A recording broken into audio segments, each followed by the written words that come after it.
si DICT Yusek Aboy Paraiso, ayan, paradise, ang Executive Director ng CICC.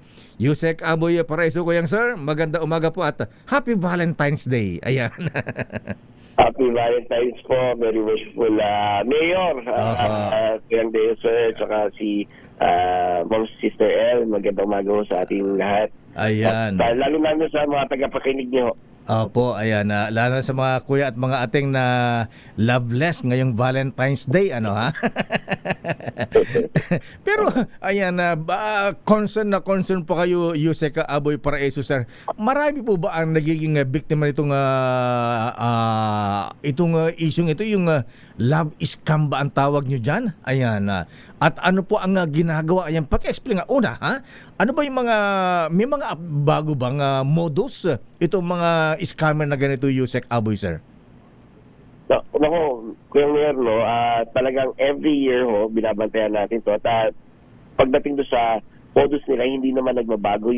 Ang nagbago lang talaga ngayon, etong paggamit nila ng AI sa pag-commit ng mga love scams na to. So, madalas ngayon, naglilipanan na yung mga deepfakes para i-commit yung mga love scams na to na yun, ever since andyan naman yan, yung mga sad boy, sad girl love scams, mga seductress love scams, yung investors, mga military man, at saka yung mga slow burn na uri ng love scams.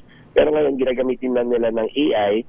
Tapos medyo mahirap na i-detect gaya ng pagkaliba. Dati ang isa sa natin pinapagawa is i-FaceTime nyo or make sure na kausapin nyo, i-video call nyo para ma-make sure na totoo yan, na hindi peki kausap nyo. Ngayon nagagawa na ng deepfake Yung parang yung kausap mo, iba yung itsura, iba yung boses, kung ano talaga siya. Tapos pati AI, very wishful meaning sir, Mayor sir, yung ginagamit nila para i-profile tayo para mas madali na sa kanila kasi tayo mga Pilipino medyo oversharing tayo sa lahat na madali tayo ma-profile.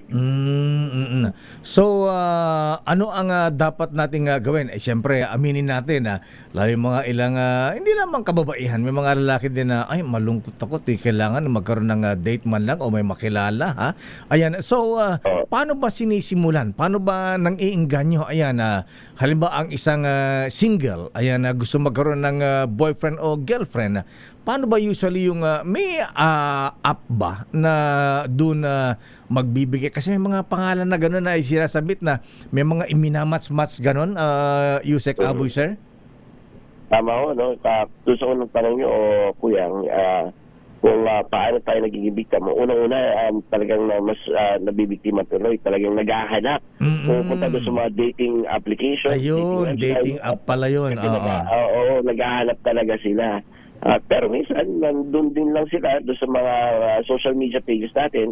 Kaya yung mga red flags pagdating sa social media pages, yung bigla ka nalang kinakausap, yung out of the blue, parang alam na nila kung ano yung hinahanap mo kasi pinofile ka na nila. Pag masyadong perfect, Kuyang, yung bihira naman talaga yung sobrang parang kilala ka na niya at alam niya lahat ng ano. Nasa kanya na ang lahat ng hinahanap mo. Yan yung mga ano natin yung mga red flags natin. So, doon talaga nagsisimula yan. Tapos, doon sa second part ng question nyo, because of this nilunsad ng aming incoming director, si Director Aya, ng campaign namin for this month, yung AI, Send-Ibig. Ito yung a series of educational campaigns at saka mga materials natin na talagang nakatuon doon sa mga kababayan natin para educate sila. Pinapakita natin yung mga uri ng scams. Ito very worshipful Mayor, no? Yes, sir. Nakikita natin, ito yung mga base doon sa mga totoong reklamo at sumbong sa atin sa CICC na isinadula natin, dinamatay natin para ma-reach talaga yung mga kababayan natin na kasi yung experience kasi can relate yung mga kababayan natin. Minsan di natin namamalayan, nangyayari na pala sa atin. Tsaka lang tayo mapapaisip. Ayan. Yusek Paraiso, Kuyang sir, paano natin malalaman na ito ay scam? Yung halimbawa yung ka-text ko ka-video call ko na, mga ganyan. Paano mo ma-detect na ito ay scammer pala, niloloko ka na? Ano ang senyales? O una-una ho, gaya ng binabanggit natin, if it's too perfect, it's too good to be true, kaya nung questionin natin yung sarili natin. Minsan talaga, kuya, nangyayari yan eh. Kinakalaban, yung sarili na natin ang kumukusyon. Totoong tao ba to? Yan. Masyado yatang perfect. Eh minsan yung puso natin talagang ayaw paniwalaan na scammer to mga to. So pag so lagi kong binabanggit, pag kinukusyon na, simulan nyo na question yung sarili nyo, pakinggan nyo naman yung sarili nyo na magpreno-preno muna, maghina-hina, at saka talagang kilalanin yung mga tao to.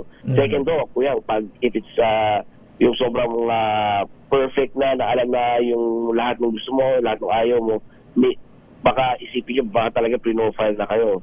Third, pag masyado ng porsigido, yung pinipilit ka na may time bound, yung pag-ibig niya, parang isang araw pa lang, parang I love you na kaagad, kailangan mag-progress na kaagad tayo. Magpakasal na kaagad tayo, mag-invest na tayo, mag-build na tayo ng future together, no? Yung mga red flags niya. At saka, siguro, banggit dito na rin, pag halimbawa ko, gaya nung kanina na, hindi lang basta time bound, but parang may element of pressure na pag hindi ka sa iba na lang, lalo na yung mga naghahanap ng mga AFAM o yung mga foreigners para mabilisang dumanda kagad ang buhay.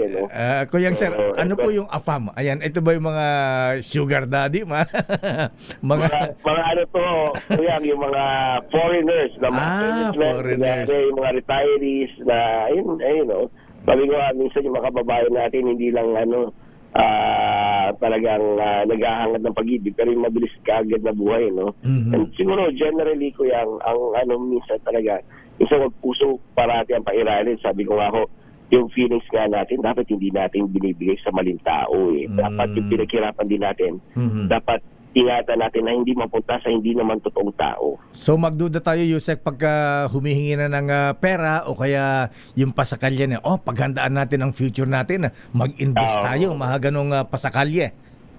Oo.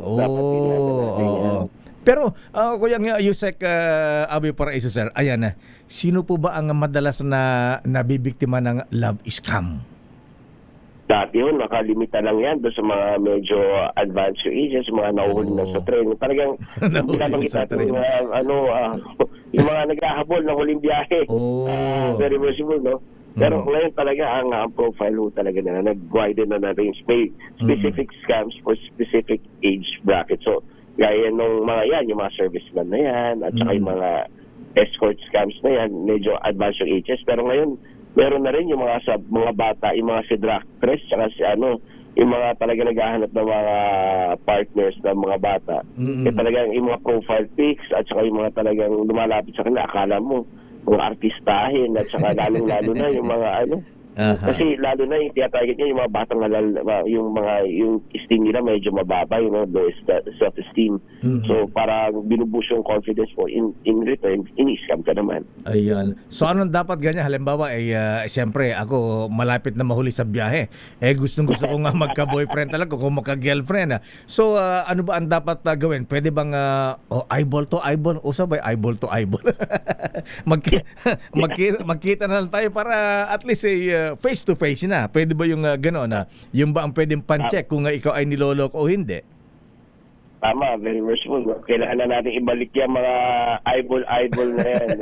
Talagang ini-encourage natin yan na wag mag-rely doon sa technology ngayon, sa mga AIs na napapabilis lahat, sa communications. Talagang real human interactions talaga kailangan kitain nyo para before you invest either yung feelings nyo or yung pinaghirapan nyo, pinag-iipunan nyo. Talagang kilalanin yung tao, make sure na totoong tao sila. Tapos, again, minsan pati yung identity at background na napepeke sa internet. So, iba pa rin talaga yung human interaction, yung gut feel. Very worshipful. So, encourage pa rin ho natin yan. Yusek Aboy, sir, sa ngayong nag-uusap tayo araw ng Martes, marami na po ba? May data na ba kayo kung ilan na ang nabiktima nitong love scam na ito, nalalapit ang Valentine's Day? Noong January pa lang we were at ang na-receive na natin na love scam 18. Pero very worshipful ko yan, no? Hindi natin na to masyadong although may data tayo kung ano yung masumbong sa CICC, pero naniniwala kami hindi ito yung totoong landscape eh. Kasi batid natin yung kababayan natin pag nabibigyan sa mga to. Nahihiya mag-report. Ay, tama po yan. Oo. So, ini-encourage natin sila na huwag mahiya. Hindi ho kasalanan maging biktima. At alalahanin nyo na rin, dahil sa sumbong nyo, mapipigilan natin itong mga to at hindi na makakapambiktima ng iba pang ng kababayan natin. Ayan, Kuyang Sir, dahil maraming nabibiktima na gustong magkaroon ng AFAM. Saan po sila pwedeng magsumbong o tumawag? May mga binabanggit kayo na hotline. Ano po ba ang hotline ng CICC, Yusek Aboy Paraiso, Kuyang Sir? Nako, ang hotline mo ng CICC is hotline 1326. Apat na numero na lang ho yan. 1326. At hindi lang yan pang love scam, sa lahat ng uri ho ng scam yan, whether it's financial scam, marketing scams, pwede ho kayo tumawag dyan. At sinisiguro namin, very worshipful na within 24 hours, dapat may feedback na ho sa inyo, ano yung status ng kaso nyo. Kami ho dapat ang mag-update sa inyo kung ano ng aksyon ang ginawa namin at anong resolution ng kaso nyo. At saka linawin natin, Yusek Aboy Sir, hindi lang po love scam ang tinutugunan ninyo. Lahat po ng reklamo, complaint na mga pangi-scam ay pwede pong isumbong sa inyo. Tama ho, lahat ho ng mga scams, lahat ho ng mga cybercrime, so pwede hong isumbong sa amin para matugunan ho natin. Ayan, pag kami nanloloko mga ang tawag-tawag, text-text, pwede ba i-report sa inyo at pwede bang ipablock yung number na yan? Tama ho, very merciful, no? Hindi lang ipablock, but as much as possible, if these numbers are also na ginamit para sa scams mo, kaya nating tuntunin kung sino yung mga nasa likod ng mga numbers na to. Talagang gusto natin bigyan buhay at bigyan saysay yung SIM registration act natin. Pati po yung mga na-scam na na pinapakialaman ang deposito ng mga kababayan natin sa mga bangko-bangko, Yusek? Tama ho, wag lang ho yung mga nag-perpetrate nito o wag lang ho yung gumawa nito, yung mga asawa natin, hindi natin kaya yan. Very worshipful.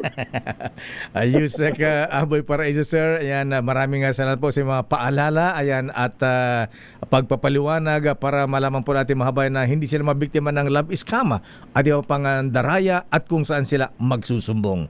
Thank you, Sir, and Happy Valentine's Day. Happy Valentine's Day. Wishful Mary, sir. Thank you po. Thank you very much, Kuyang Sir. Daming